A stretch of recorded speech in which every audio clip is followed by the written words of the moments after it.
சொல்லுங்கம்மா.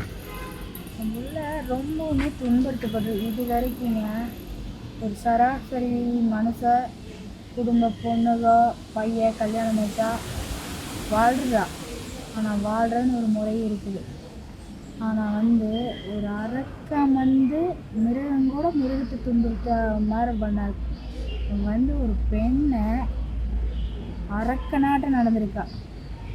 பொண்ணை அவங்க மாமியார்கிட்ட கூப்பிட்டு காமிச்சிக்கிறா. தாய் பார்க்கலாம், புருஷன் பார்க்கலாம், ஆனால் மாமியார்கிட்ட கூப்பிட்டு காமிச்சிருக்காங்க பிள்ளை. அந்த பொண்ணு அந்த அம்மா என்ன பண்ணணும், தப்பான பையனை.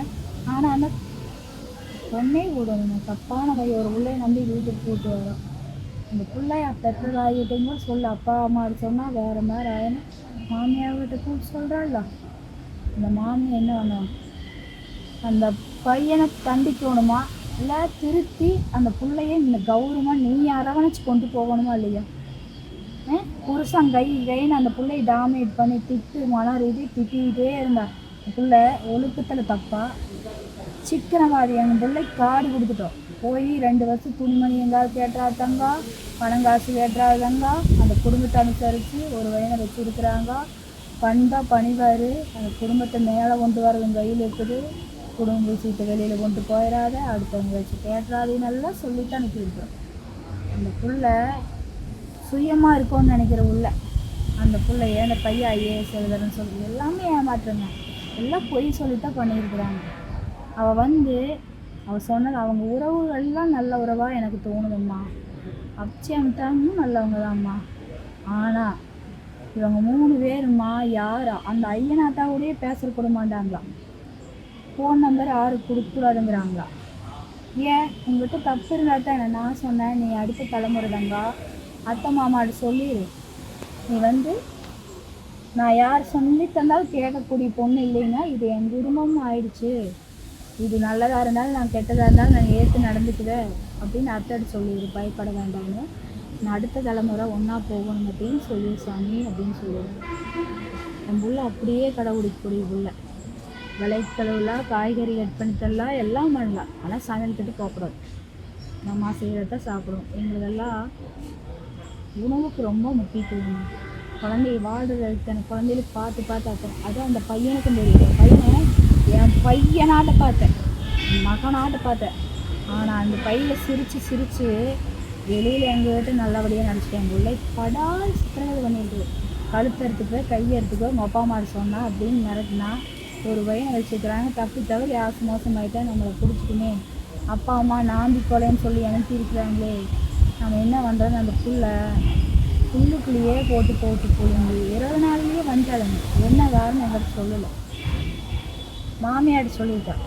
சரி அந்த பையன் பேசி சமாதானம் பண்ணி 1 மாதம் கழிச்சு மறுசாரடை கட்டுறக்கு கூப்பிட்டு போகிறாங்க. 15ஆவது நாள் பௌர்ணமி அன்னைக்கு குழந்தையும் போயிட்டு அவங்க அம்மா வீட்டுக்கு போயிட்டு அங்கே போயிட்டு அந்த அன்னைக்கு பாட்டுன்னு வேண்டாம் சாமி பாட்டுன்னு எனக்கு கூப்பிடாத பிள்ளைய நினச்சதை பண்ணிடுவோம். அவங்க என்ன நினைக்கிறாங்க, அது காசு நாங்கள் சரி போட்டிருக்கிறோம், என்ன செலவோ அது பாகுதி. ஆனால் அவங்க சௌரியத்துக்கு தான் எல்லாம் நடந்தது. மண்டபம் சமையல் எல்லாம் எவ்வளோ டாமினேட் தெரியுங்க. அப்போவே எனக்கு பயந்தேன். ஆனால் இவர் என்னன்னா கிருஷ்ணன் ஐயா நல்லா வராமல் அவர் வளர்ப்பாமல் அந்த பையன் பயப்படாத பையன் நல்ல பையனாக இருந்தால் போதும், நம்ம பிள்ளை பையனுக்கு செலுத்தாமல் பார்க்குறதா நீ கவலைப்படாது, நம்ம உள்ள நல்லா இருக்க பையன் நல்ல பையனாக விசாரிச்சு வைக்கும்போதெல்லாம் சொல்கிறாங்க அப்படின்னு. நானும் அந்த நம்பிக்கை அந்த பையனை அத்தாட்டின்ட்டு வந்தது நான் நம்பிட்டேன். கேஷ்லாம் இருக்குது நம்ம கூட ஃப்ரெண்ட்லி பழகு. நம்மளும் அந்த பையனை பேஸ் கொடுக்கணும், நம்ம வீட்டில் உணரும். அதே உணர்வு அந்த பிள்ளைக்கு அங்கே கொடுக்கணுமா இல்லையா? அந்த பிள்ளைய 2.5 லட்ச ரூபா ஒரு சாமியோட மாட்டிக்கிறாங்களாமா. அந்த பிள்ளை எங்கள் வீட்டில் அணையாதையாவே எப்பவுமே இருந்துட்டு இருக்குது. தீபம் போடக்கூடாதாமா, ஊதுபத்தி காமிக்கிறாங்க, சாம்பிராணி காமிக்கிறாங்க. இப்படிமா சாமி வாசம் செய்யும். இந்த ஆளுக்கு எப்பவுமே பெட்ரூமில் இருந்துட்டு பயங்கர காய்க்கிறாங்க. கையை காலை கட்டி போட்டு என்னென்னமோ பண்ணியிருக்கிறாங்க. வேற மிருகமாக நடந்திருக்கிறாரு, சொல்லக்கூடாது. நம்ம பிள்ளைக்கு 1க்கும் வர முடியாமல் 2க்கும் வர முடியாமல் கஷ்டங்களையே இருந்துச்சு. ரொம்ப என் புள்ள சித்திரவத்தைக்கு அத்தனையும் ஆள்பட்டு அப்பா அத்தனை பண்ணி அசிங்கப்பட்டுறக்கூடாது. அப்பாவுக்கு தெரிஞ்சுன்னு அவங்க அப்பனுக்கு தெரிஞ்சதுன்னு வைங்க, இது வேறு கேஸில் 80% உள்ள இருந்திருப்பார். ஏன்னா பிள்ளைன்னா உயிர். உயிராக இருந்த உள்ளைய என்னென்ன சித்திரவதை அது பொறுத்து பொறுத்து பார்த்துட்டு இப்போவுமே 5 மணி நேரம் நிற்க வச்சு ஒரு மாமனார் மருமகளை திட்டுறது எதுக்கு பேசணும். அந்த ஆள் கூட்டு போய் கம்பல் பண்ணி ஒரு துணி எடுத்துட்டானா. இவன் வேண்டான்னு சொல்லியிருக்கா. அதுக்கு அவன் எடுத்தா உனக்கு வா எங்கே போச்சு, நீ ஆடம்பரத்துக்கு ஆசைப்படுறியா, காசு வேணுமானா என் பிள்ளை காசு காய வந்தா உனக்கு சொத்து பத்து பார்த்து கட்டல சாமி, நல்ல குடும்பம்னு சொன்னாங்க. எவ்வளோ எங்கே இருக்குதுன்னு நாங்கள் விசாரிக்கல தாங்க. ஆனால் எங்கள் சொத்து என்ன ஏதுங்கிறது இப்போ என் கேட்டால் கையெழுத்து போட்டால் போட்டு தருவியா, அப்பா கேட்டால் போட்டு தருவியான்னு கேட்கறது. அவன் 100 கோடி ரூபா போட்டு பிஸ்னஸ் வச்சு கொடுத்துருக்குறேன் அப்படிங்கிற இந்த பையன் வந்து கேட்கு. நாங்கள் அதை யதார்த்தமாக நினச்சிட்டேன், பிஸ்னஸ் வச்சுட்டா அங்கே மாமா எனக்கு எது வேணும் அப்படின்னு கேட்டங்காட்டி அதையுமே நாங்கள் யோசிச்சுட்டு இருந்தோம். சரி கட்டி கொடுத்தாச்சு, அது நம்ம வீட்டு பையன் ஆயிடுது, பிஸ்னஸ் வச்சு தரலாம். என் பிள்ளைய ஒரு 6 மாதத்துக்கு சந்தோஷம் எங்கேயுமே வீட்டு போகலப்பா. அந்த பிள்ளைய கல்யாணம் வச்சு நான் எத்தனை ஆசை கனவெல்லாம் இருக்குது அந்த பிள்ளைக்கு. உனக்கு நீ என்ன மில்ல வச்சு ஓடுறிய எதுவும் ஏதாவது பண்ணுறியா, ஆனால் நீங்கள் என்னமோ அம்பானியாட்டம் எங்களை வந்து எங்கள் கல்யாணம் மூஞ்சி 3 தடவை வந்துருக்குறாங்க. பொண்ணு பார்க்க வந்தாங்க, பொண்ணு அழைக்கிறதுக்கு வந்தாங்க, இந்த பஞ்சாயத்து என் பிள்ளைய பார்க்கறது சமதி வீட்டை அப்படித்தான் வருவாங்களா, எல்லாத்தையும் டிஸ்டன்ஸ் மெயின்டைன் பண்ணுறது. நான் அவங்க வீட்டுக்கு புனியாச்சலுக்கு போனேன், மராளப்புக்கு போனேன், பிள்ளை நைட் 2 மணிக்கு கூப்பிட்றதுக்கு போனேன். சம்மந்தி இப்படித்தானே, நாங்கள் ஃப்ரெண்டாக இருக்கும்னு நினச்சோம். முதலே எல்லாம் சொன்னோம், எனக்கு ஒரு அண்ணன் நம்பி தான் வேணும், சம்மந்தி வேண்டாம், எங்கள்கிட்ட அன்பை மட்டும் கொடுங்க, நாங்கள் உங்கள்கிட்ட எதுவுமே எதிர்பார்க்கலைன்னு கல்யாணத்துக்கு முன்னாடியே சொன்னோம். எங்களுக்கு டாமினேட் பண்ணால் பிடிக்காது, என்ன வேணுமோ என் பிள்ளைக்கு நாங்கள் தாராளமாக பண்ணுவோம், எடுத்தோடனே கொடுத்துட முடியுமா சாமி. இவங்க மேலே என் பிள்ளைக்கு நம்பிக்கை இல்லை. கொஞ்ச நாளாக தான் அப்பப்போ போட்டு போயிட்டு இருந்தான். அந்த பையன் திருப்பி பார்க்குறதாம இது கேடியமாக இருக்கு, அவங்க அம்மா சுரை பார்க்குறதாம.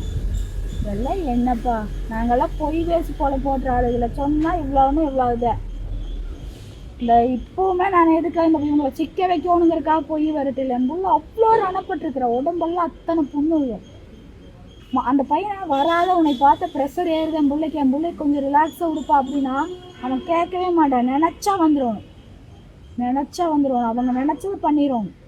அந்த பிள்ளை என்ன நினைக்கிறான், அந்த ஆள் வந்து என்னங்கிறான், இப்போ நாங்கள் கால் தூசிச்சாமாம்மா பையன் தானேன்றதப்பெல்லாம் பையன் வேலை செய்யன்னு கேட்கக்கூடாதாம்மா, எனக்கு இது வாங்கிட்டாங்க அது வாங்கிட்டாங்க நீங்கள் அப்படி இதுன்னு சொல்கிறத கேட்கக்கூடாதாம்மா.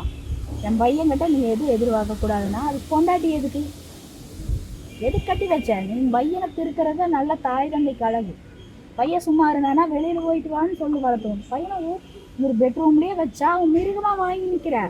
ஒருவேளை இவனே சொல்கிறானேன்னு ஏன்னா பிள்ளைகிட்ட வந்து என் பையன் வேறு மாதிரி உங்ககிட்ட எதிர்பார்க்குறான்னு சொன்னான். ஒரு மாமனார் கேட்க வேண்டியது அது சொல்லு தம்பி, எனக்கு புரியலாதாங்க. என் பிள்ளைய நானே கண்ணறிஞ்சு கொண்டு போய் நல்லவன் நம்பி கொண்டு போய் 3 மாதத்துக்கு காவு கொடுத்துட்டேன். பிள்ளை ஒரு சாவரனே அவங்ககிட்ட ஒரு இன்ட்ரெஸ்ட் கொடுக்கவே இல்லைம்மா. அம்மா நான் அவங்ககிட்ட டைவர்ஸ்க்கு அப்ளை பண்ணுறேன் கேட்குறேன், கொடுக்க மாட்டேன்னா நீ இது எல்லாம் சொல்லிடுவேன் போட அப்படின்னா கண்டிப்பாக கையெழுத்து போட்டுருவேன், நான் அவங்ககிட்ட விடுதலை வாங்கிட்டு வந்துடணும்மா, நான் நிம்மதியாக இருக்கிறேன் அப்படின்னா. தங்கா நான் இது தெரியாதனமாக என்னன்ட்டேன்னா என் பிள்ளை ஒன்றும் தெரியும் தங்க. இவன் பிடிக்கல, ஒரு வருஷம் வயசு ஏதாவது பார்த்து பண்ணானு கேட்குறா. நான் என்ன நாயாம்மா, நாய்தாம்மா, இது இல்லைன்னா இதுன்னு போவேன் வயிற்றுல பிறந்துட்டு இன்னொருத்தனை கட்ட போகணும். நீ வந்தால் நல்லவனா கெட்டவனா, என் வாழ்க்கையில் நீ எந்த ஆம்பளையும் இல்லை. நான் நிறையா நல்லா செய்கிறதுக்கு பிறந்திருக்கேன்னு என்னமோ என் தம்பி இருக்கிற தம்பி பார்த்துட்டு நான் நிறைய நல்லா பொறுத்தாரு இங்கே இருந்தாலும் எதுக்கு இந்த முடிவு எடுத்தேன்னே தெரியலிங்க. கடைசியாக அவங்க சொந்தத்துலேருந்து வந்து கூப்பிட்டு நாகராஜுங்கிற ஒருத்தர் கூட பேசினோம். அவங்க மேலே இவளுக்கு கொஞ்சம் ஒரு மரியாதை, கோயிலுக்கு போயிட்டு வர பெரியப்பா வரிப்பானா எல்லாம் கேட்டார், எல்லாம் சொன்னார். கடைசியாக இதெல்லாம் இருக்கிறதா பிரிஞ்சு போனால் அவங்க அப்பா அம்மாவெல்லாம் வெளியில் வரவங்கெல்லாம் கேவலமாக பார்ப்பாங்க, உங்கள் அப்பாவெல்லாம் யாரும் மதிக்க மாட்டாங்க, உங்கள் அம்மா அப்பாவெல்லாம் வெளியில் தலை காட்ட முடியாதுன்னு சொன்னோன்னே பயந்துட்டாலே என்னமோ. அவள் வந்து ஒன்னாரு கல்யாணம் அவள் ஐடியாவிலே இல்லை, ஒன்னாரு கல்யாணம் பண்ணுறதால அசிங்கம் இல்லையான்னு அவகிட்டே சொன்னாங்க. அந்த பிள்ளை அதெல்லாம் புழுங்கிடுச்சு. நான் அவர் நல்ல நோக்கத்தில் சொல்லியிருப்பார், அதைத்தான் நான் அப்படி நினச்சிட்டேன். பிள்ளை சேர்ந்து வாட்டுன்னு நான் சொல்லியிருப்பாருன்னு அப்படி நினச்சிட்டேன். அந்த வார்த்தையை அவள் எப்படி எடுத்துக்கிட்டாலுன்னு எனக்கு புரியல. ஆனால் அவள் அந்த பையன் தான் கோயிலுக்கே வரலையே, கல்யாணம் முடிஞ்சு 1 வாரத்துலையே திருச்சிக்கிட்ட நாங்கள் பெருமா கோயிலுக்கு போயிட்டு வரோம், எங்களுக்கு வேண்டுதலுக்கு இங்கே மாப்பிள்ள போயிட்டு வரலாங்காட்டி திருப்பதியுமே முருகர் கோயிலுக்கு தான் வருவேன், எனக்கு அனாவசியமாக கோயிலுக்கெல்லாம் கூப்பிடாதீங்கட்டாங்க. கல்யாணம் முடிஞ்சு ஒரே வாரத்தில் பிள்ளைய தனியாக கோயிலுக்கு கூப்பிட்டு போகிறேன்ப்பா. அந்த பையன் எங்கேயுமே கூட்டு போகிறது இல்லை. இவங்களும் அதை பற்றியெல்லாம் கண்டுக்கிறது இல்லை. தப்பே அவள் எப்படியோ போயிட்டு போகிறான்னு விட்றாங்க. அவங்களுக்கு தேவை என்னன்னு தெரியல. ஒரு பழம் கொடுத்துட்டா தூக்கி டெஸ்ட்பின்ல வர்றாங்களாமா, யாரோ தூக்கி கொடுத்துட்றாங்களாமா. அப்புறம் கிஃப்டெல்லாம் வந்ததுப்பா. கிஃப்ட் என்னங்கிறாங்க, அது என்ன லோ குவாலிட்டியாக கொடுத்துருக்குறாங்க. வெள்ளி பாத்திரமெல்லாம் போச்சு, அதை சொல்கிறது.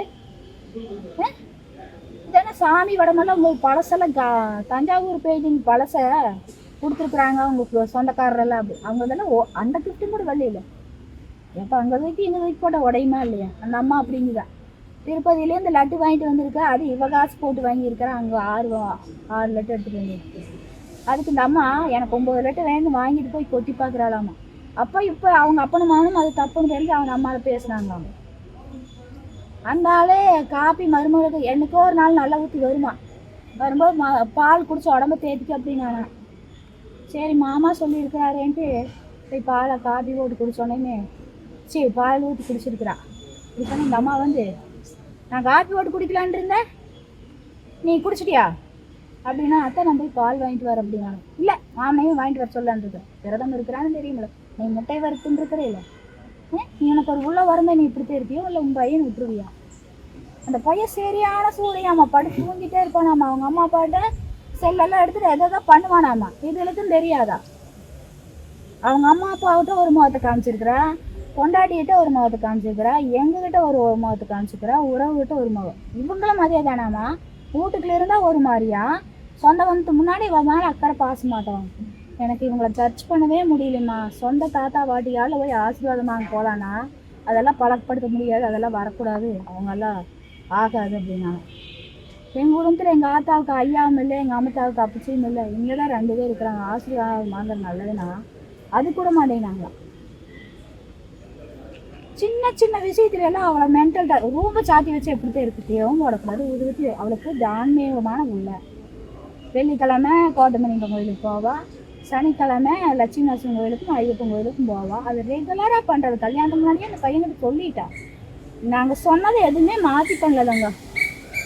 என் புள்ள நான் இப்படின்னா இப்படித்தான் இருப்பேன். அவளுக்கு பொய் பேசினா சுத்தமாக பிடிக்காது. அந்த பையன் பொய்யை மட்டும்தான் பேசியிருக்கிறான். நான் என்னை நம்ப வச்சுட்டானா பாரு. எனக்கு வந்து என் மகனாவே நினச்சேன். அந்த பையன் எப்படி நினச்சிட்டு தெரியுமா? ஆனால் என் பிள்ளை அப்படி சித்திரவதை பண்ணி கொடுமை பண்ணியிருக்கிறாங்க.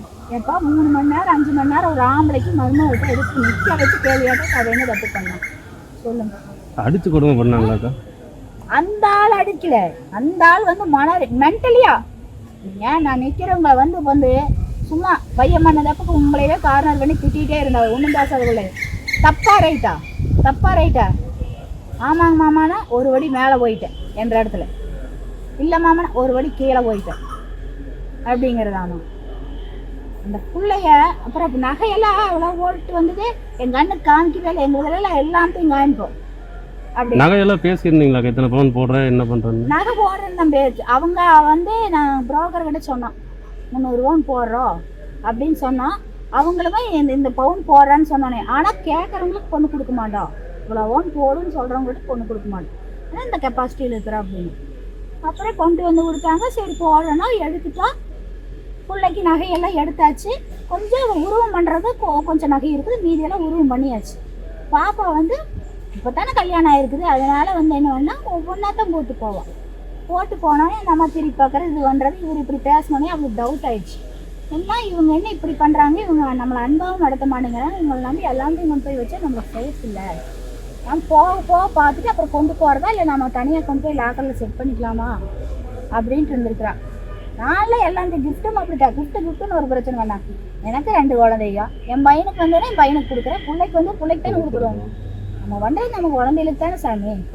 நான் அதெல்லாம் என்றது அவங்க விஷயத்தில் நான் நினைக்கவே இல்லை தங்க. எடுத்து கொடுக்குறேன், அதே அத்தனை லட்டம் அந்த அம்மா சொல்லுது. அந்த பிள்ளைக்கு எவ்வளோ மனசு வந்துருக்கு. அந்த பாத்திரமா எங்கள் வீட்டுக்கு அத்தா நான் வீட்டை அரேஞ்ச் பண்ணேன்னா என் ட்ரெஸ்ஸுக்கு பண்ணாதான் எனக்கு சரியா இருக்கு, எல்லாம் பண்ணக்கூடாது இருக்குது. பெட்ரூமில் 3 நாள் கூடி பண்ணி வச்சுருக்கேன். ஆனால் நான் ஒன்றுமே பண்ண மாட்டேன். அப்படியா தூங்க வேண்டியது. பிள்ளைய வந்து எனி டைம் டார்ச்சரா. உடம்புல ஏதாவது காயமெல்லாம் இருந்துச்சுங்களாக்கா? ஆமாம், அவள் உடம்புல நான் வரும்போது இருந்தது. அந்த கடைசி அந்த இந்த 12 நாளா 20 நாள் கூட்டு வர நைட் 2 மணிக்கு கூட்டு வந்தேன்னு சொன்னாங்களா. அப்போ லைட்டு இப்படி வளைஞ்சது, இப்படியே வளைஞ்சாதான் இருக்கிறான். கேட்டா ஒன்றும் இல்லைம்மா, ஏன்னா அப்பா அம்மா வருத்தப்படுவாங்க. நான் திட்டிடுவேங்கப்பா, என் பிள்ளைய திட்டிடுவேன், தப்பை கண்டா திட்டிடுவேன். அவங்க அப்பா வந்து கண் பார்வையிலேயே கட்டுப்பட்டுக்குவான்.